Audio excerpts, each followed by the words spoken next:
What's up everyone, welcome back to ThinkView and this is NK. The ROG Flow Z13 has been out for quite some time, but it's just too good not to talk about. I've been using this for quite some time and the more I use it, the more I feel like this chip is just outstanding. Okay, so this ROG Flow Z13 is powered by the AMD Ryzen AI Max+395. This chip has both CPU and GPU on a single die. It's not split into separate parts like a regular laptop. And the things that even more impressive is that the integrated GPU, which is the 8060S, performs at the same level as a high-end dedicated GPU like an RTX 4060. Yes, you hear that right. The integrated GPU matches a dedicated GPU in terms of performance, something that we have never seen before. On top of that, the memory on this chip also has double the bandwidth compared to its predecessor. That means both CPU and GPU can now share the same memory, similar to what Apple does with their Apple Silicon. So is it a true superchip? And what kind of performance can it make? Without further ado, let's dive in. So talking about the CPU performance, absolutely impressive. It outperformed many desktop CPU.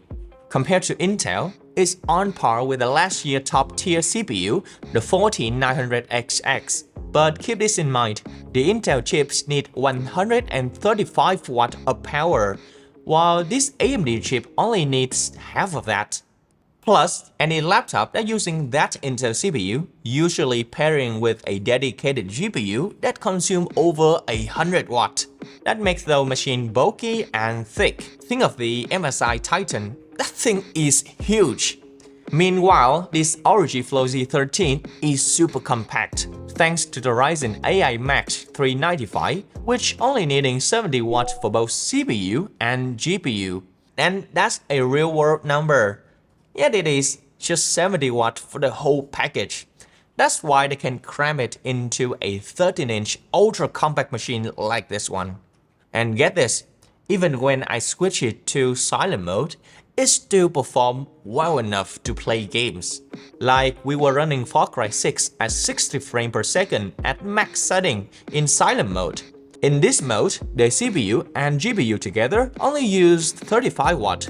But still have the performance more than enough for you to play games. It's completely silent because the fan is barely blowing at all, and that's something unheard of.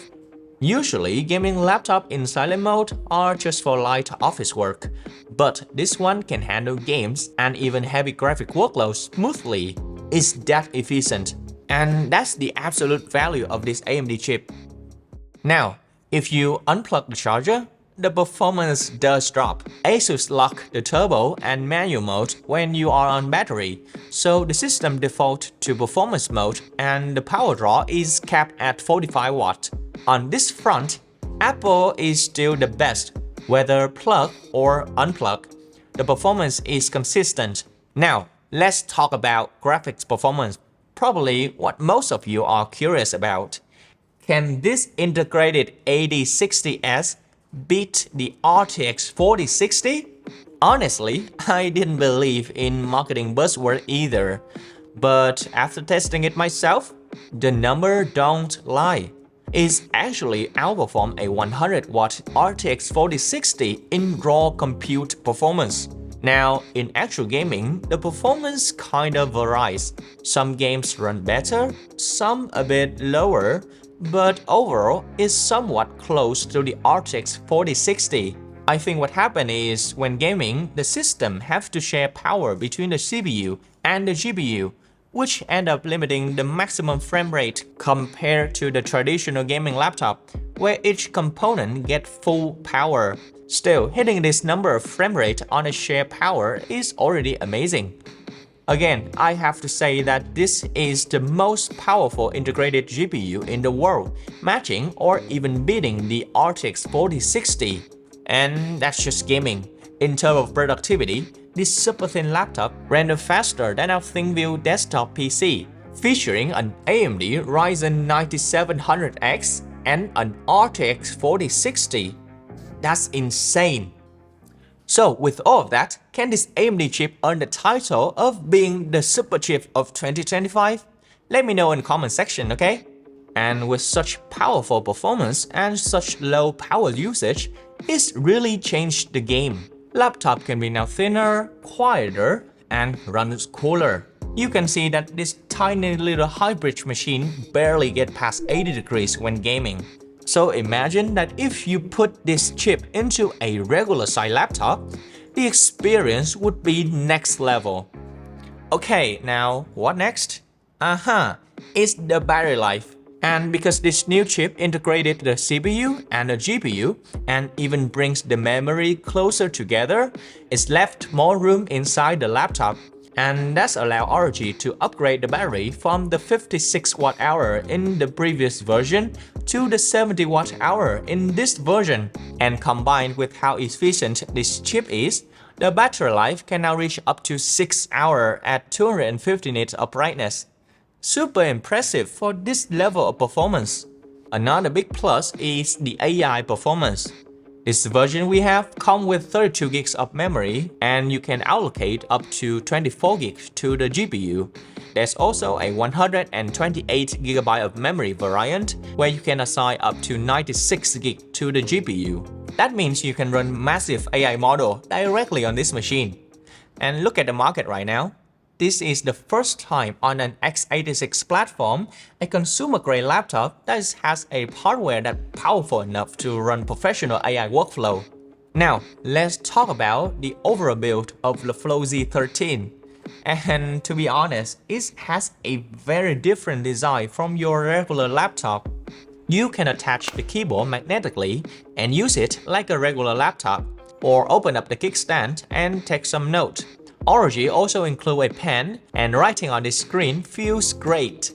The 180Hz refresh rate makes input feel super responsive, but don't expect to carry it around like a tablet, as it's still quite heavy and the corners are made sharp to match its gaming style, making it less comfortable to hold. Personally, I just keep it on the desk, and it's perfect for that.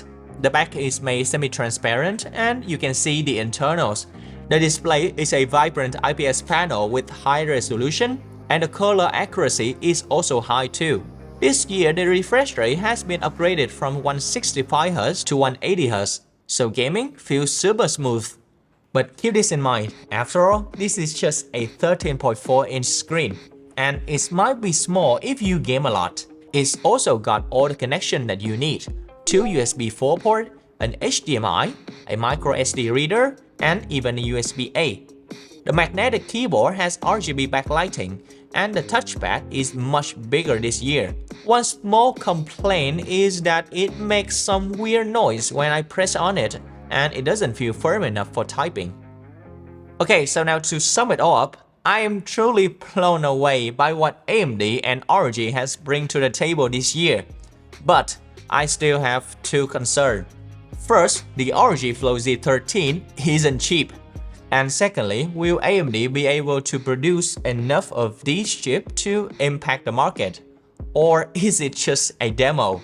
A small batch of chips made to show off their potential? But what is your opinion?